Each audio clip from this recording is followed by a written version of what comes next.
এবার সে বলল, ভাই তোর কি আমল আছে বল।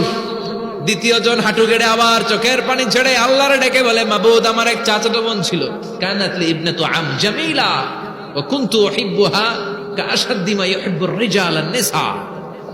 আল্লাহ, সুন্দরী, অনন্যা, অপ্সরী, প্রিয়ংবদা, অনুসুয়া, গুণবতী, রূপবতী আমার এক চাচাতো বোন ছিল, তার প্রেমে আমি ছিলাম পাগল পাড়া, কিন্তু সে তো আমার ডাকে সাড়া দেয় না।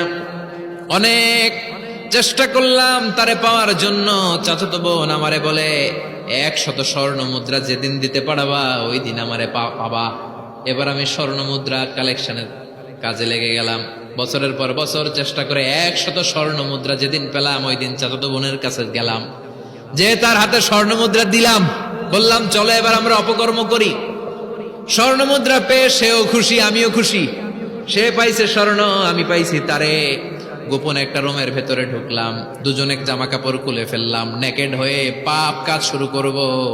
ইন দা মিন টাইম আমার চাচাতো বোন আমারে বলে, ও আমার চাচাতো ভাই, আমারে তুই আমার সতীত্ব তুই নষ্ট করে দিস না, ইত্তাকিল্লাহ, আমার সম্ভ্রম তুই শেষ করে দিস না, ইত্তাকিল্লাহ, আল্লাহরে ভয় কর। আল্লাহ, ওই মুহূর্তে ফিরে আসা কঠিন কঠিন, কিন্তু ইত্তাকিল্লাহ, আল্লাহরে ভয় করে, এই শব্দটা যখন শুনলাম আমার ভিতরটা কেঁপে উঠেছে।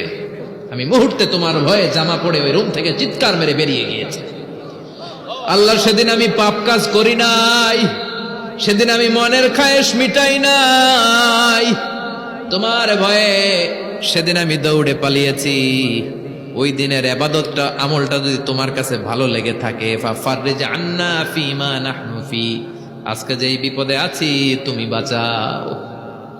বলার সাথে সাথে 2/3 পাথরের খণ্ডটা আরো ডান দিকে সরে যায়। সুবহানাল্লাহ পড়েন।